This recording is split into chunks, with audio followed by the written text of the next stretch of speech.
Mesdames et messieurs, bonjour. Ravi de vous retrouver et bienvenue à cette nouvelle émission de notre programme Autour du monde concernant notre continent, l'Afrique.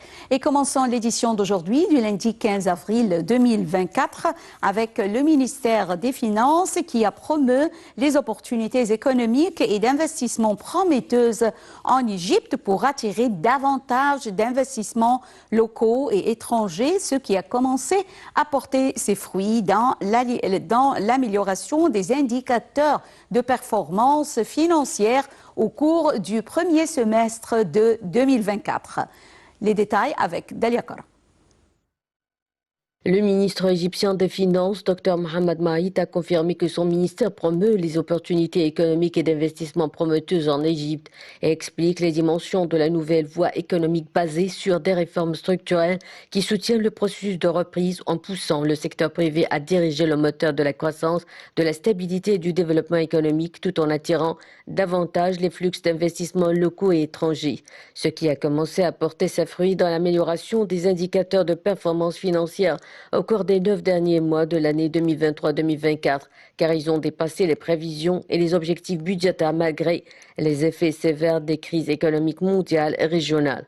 Il a souligné que l'unité des relations avec les investisseurs du ministère des Finances mène un dialogue ouvert tout au long de l'année avec environ 2000 institutions d'investissement entier.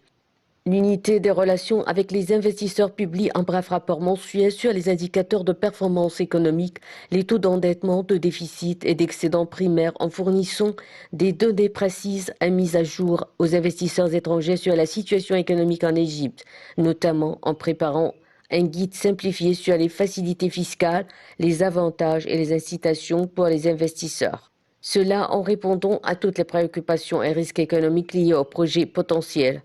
Le plus précisément et le plus rapidement possible, adopter des propositions sérieuses à l'intention des investisseurs étrangers et les présenter au Conseil des ministres jusqu'à leur entrée en vigueur. Selon le ministre, la communauté internationale salue le succès de l'économie égyptienne qui a atteint des indicateurs supérieurs à l'objectif au cours des 9 derniers mois, malgré les graves effets des crises mondiales et régionales avec un excédent initial de 3% du produit intérieur brut. Ce dernier a été enregistré pour une valeur de 416 milliards de livres avec un taux de croissance annuel supérieur à 8,5 fois les recettes non fiscales ont connu une augmentation de 122,9% et les recettes fiscales s'élevant à plus de 1000 milliards de livres égyptiennes ont été réalisées à un taux de croissance de 41,2% à la lumière de tous les défis auxquels est confrontée l'économie égyptienne et son nouvelle charge pour les citoyens ou les investisseurs. Et cela grâce à des travaux d'expansion de la mécanisation visant à élargir l'assiette fiscale et à intégrer l'économie informelle dans l'économie formelle pour stabiliser l'économie, malgré les effets des crises mondiales et régionales et des taux d'intérêt élevés. Le ministre a enfin souligné la baisse des investissements financés par le Trésor public de l'État de 19% pour laisser davantage de place au secteur privé. Près de 55 millions de personnes en Afrique de l'Ouest et du Centre auront du mal à se nourrir pendant la période de soudure de juin à août 2024, selon l'analyse de la sécurité alimentaire du cadre harmonisé de mars 2024, publié par le Comité permanent inter-État de lutte contre la sécheresse dans le Sahel. Dalia Karam nous donne plus de détails. Selon l'analyse de la sécurité alimentaire du cadre harmonisé de mars 2024 publié par le Comité permanent inter-État de lutte contre la sécheresse dans le Sahel, près de 55 millions de personnes en Afrique de l'Ouest et du Centre auront du mal à se nourrir pendant la période de soudure de juin à août 2024. Ce chiffre représente une augmentation de 4 millions de personnes en situation d'insécurité alimentaire par rapport aux prévisions de novembre 2023 et met en évidence une multiplication par 4 au cours des 5 dernières années. La situation est particulièrement préoccupante dans le nord du Mali, touché par le conflit, où l'on estime que 2600 personnes risquent de souffrir d'une faim catastrophique. Les données les plus récentes révèlent également une évolution significative des facteurs à l'origine de l'insécurité alimentaire dans la région, en dehors des conflits récurrents. Les défis économiques tels que les dévaluations monétaires, l'inflation galopante, la stagnation de la production et les barrières commerciales ont aggravé la crise alimentaire affectant les populations ordinaires de toute la région, le Nigeria, le Ghana, la Sierra Leone et le Mali étant parmi les plus touchés. Les prix des principales céréales de base continuent d'augmenter dans la région de 10% à plus de 100% par rapport à la moyenne des 5 dernières années, sous l'effet de l'inflation monétaire, des coûts du carburant et du transport, des sanctions de la CEDEAO et des restrictions sur les flux de produits agro-pastoraux. L'inflation monétaire est l'un des principaux facteurs de volatilité des prix au Ghana, 23%, au Nigeria, 30%, en Sierra Leone, 54%, au Libéria, 10% et en Gambie, 16%. L'Afrique de l'Ouest et l'Afrique centrale demeurent fortement dépendantes des importations pour répondre aux besoins alimentaires de la population. Pourtant, les factures d'importation continuent d'augmenter en raison de la dépréciation de la monnaie et de l'inflation élevée, alors même que les pays sont confrontés à des contraintes fiscales majeures et à des défis macroéconomiques. La production céréalière pour la campagne agricole 2023-2024 accuse un déficit de 12 millions de tonnes, tandis que les disponibilités céréalières par habitant sont en baisse de 2% par rapport à la dernière campagne agricole. La malnutrition en Afrique de l'Ouest et du Centre est alarmante. 16,7 millions d'enfants de moins de 5 ans souffrent de malnutrition aiguë et plus de 2 ménages sur 3 n'ont pas les moyens de s'offrir une alimentation saine. En outre, 8 enfants sur 10 âgés de 6 à 23 mois ne consomment pas le nombre minimum d'aliments requis pour une croissance et un développement optimum. Les prix élevés des denrées alimentaires, l'accès limité aux soins de santé et les régimes alimentaires inadéquats sont les principaux facteurs de malnutrition aiguë chez les enfants de moins de 5 ans, les adolescents et les femmes enceintes. Dans certaines régions du nord de Nigeria, la prévalence de la malnutrition aiguë chez les femmes âgées de 15 à 49 ans atteint 31%. Face à des besoins de plus en plus importants, la FAO, l'UNICEF et le PAM appellent les gouvernements nationaux, les organisations internationales, la société civile et le secteur privé à mettre en œuvre des solutions durables qui renforcent la sécurité alimentaire, améliorent la productivité agricole et atténuent les effets néfastes de la volatilité économique. Les gouvernements et le secteur privé doivent collaborer pour veiller à ce que le droit fondamental à l'alimentation soit respecté pour tous. Eh bien, la faim s'aggrave de l'Ouest en Afrique et au centre de l'Afrique dans un contexte de conflits persistants et de troubles économiques. En Afrique de l'Ouest et centrale, près de 55 millions de personnes devraient être confrontées à une grave faim au cours de la prochaine période de soudre. De juin à août 2024, 4 millions de plus que prévu il y a quelques mois. Et j'ai le plaisir d'avoir avec moi actuellement en ligne M. Raouf Ghafar, analyste politique, qui va nous jeter la lumière sur ce sujet. Bonjour M. Raouf Ghafar. Bonjour. Alors, tout d'abord, quelles sont les raisons et les causes de la famine en Afrique et comment les surmonter et ou bien un peu les diminuer? Bon, les causes de famine sont diverses. C'est-à-dire, premièrement, peut-être le manque de pluie dans certains pays qui dépendent sur la pluie pour leur plantation et nourriture, etc. Donc, sécheresse, c'est une cause. Une autre cause, c'est justement quand il y a des conflits internes et des guerres civiles dans le territoire, ça se reflète sur le fait que les provisions n'arrivent pas, les nourritures n'arrivent pas aux consommateurs. Donc, encore une fois, ça crée une autre famine.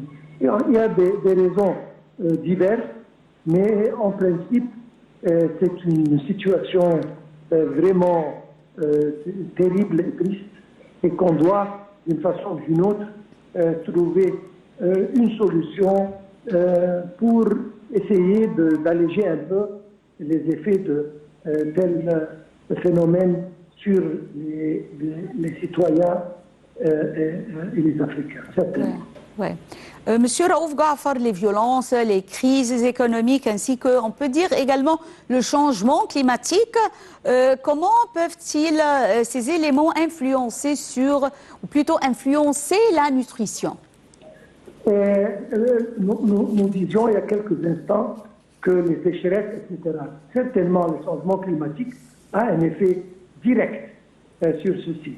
Et si jamais il n'y a pas d'eau, il n'y a pas de manger, il n'y a pas de nourriture. Ouais. Ça, c'est une cause. Comment faire? Voilà, notre planète, on détruit notre planète nous-mêmes. Donc les pays industrialisés, c'est un grand, disons, un dilemme qui touche le monde entier. Donc il y a une responsabilité sur les pays qui causent, qui, disons, aident à l'aggravation de ce phénomène. Oui. Et ils doivent essayer de diminuer un peu leurs émissions, etc., de carburant. D'autre part, il y a une autre responsabilité sur les pays industrialisés de rationaliser leur consommation de carburant. Et puis, de l'autre côté, on doit trouver des moyens, encore une fois, pour rationaliser notre consommation d'eau, pour garder des réserves pour des temps pareils. Donc, c'est un phénomène qui touche la planète et que nous tous, comme habitants sur notre planète, oui, nous devons essayer de la conserver de toute manière possible. Oui.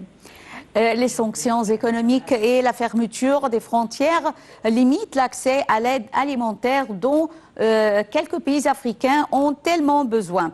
Alors, quelles sont les autres entraves, outre la fermeture des frontières? Quelles sont les autres entraves qu'envisage l'acheminement de l'aide alimentaire et humanitaire vers ces pays? Comme on a dit, quand il y a des conflits et des conflits ethniques ou bien des guerres civiles, on peut donner beaucoup d'exemples. C'est-à-dire, je ne veux pas mentionner des pays, mais nous les savons tous. Quand il y a des guerres internes, des guerres civiles dans le pays, chaque partie empêche l'approvisionnement de nourriture à l'autre partie. Donc, c'est un grand problème.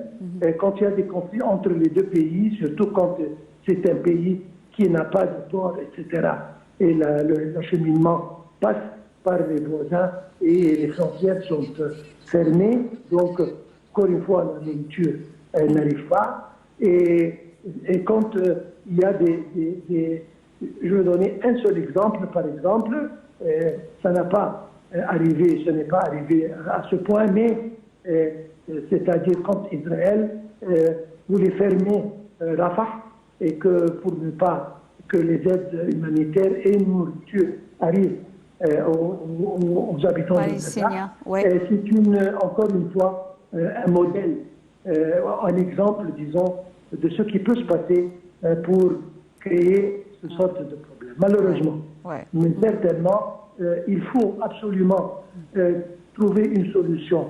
Peut-être l'ONU, peut-être des instituts internationaux, de façon à ce que Dieu doit passer, quelle que soit la situation politique entre les pays. Espérons que, comme vous venez de le mentionner, que les pays occidentaux prennent en responsabilité la faim dans les pays africains, soit au centre, soit à l'ouest de l'Afrique. Je tiens à vous remercier infiniment, Monsieur Raouf Gaafar, analyste politique, pour ces explications. Merci. Merci à vous. Et enchaînons avec une nouvelle variété de haricots fleuris qui a été plantée au Kenya pour faire face aux défis climatiques du pays. Les détails dans ce commentaire signé Shamsenemi. Baptisé Nyota, ce qui signifie étoile en Kiswahili, Ces haricots, qualifiés d'intelligents sur le plan climatique, représentent une lueur d'espoir pour un avenir agricole durable permettant de préserver la sécurité alimentaire. Développé par les scientifiques dans le cadre d'une collaboration entre l'organisation kenyane de recherche sur l'agriculture et l'élevage KALRO et l'Alliance de biodiversité internationale, ces haricots s'adaptent au climat, mais également à la demande des consommateurs. En effet, le temps de cuisson permet d'obtenir des variétés qui cuisent plus vite et qui, en cuisant plus vite, réduisent le coût du combustible, comme par exemple le gaz et le bois de chauffage, ce qui réduira probablement le coût de la vie, a expliqué Joséphine Sianda, chercheure au sein de KALRO. Pour développer cette nouvelle variété de haricots, les scientifiques ont sélectionné des variétés qui tolèrent la sécheresse et la chaleur, qui n'ont pas de flatulence et qui ont des niveaux élevés de fer et de zinc. En croisant et en recroisant ces variétés, nous avons obtenu des haricots qui résistent à la chaleur et à la sécheresse, mais également aux hautes terres froides et sèches. Pour répondre à la demande croissante des haricots, Nyota, le KALRO a accordé des licences à plusieurs sociétés de semences pour produire et commercialiser la légumineuse. Le Kenya compte environ 26 sociétés de semences enregistrées, dont 23 locales et 3 multinationales. Ces graines pourraient être la réponse à la croissance des cultures en fonction des changements climatiques dans le monde. Cette initiative incite les agriculteurs à cultiver ces variétés plus résistantes afin de renforcer la production nationale des haricots, mais cela ne suffit pas pour répondre à la demande de consommation annuelle.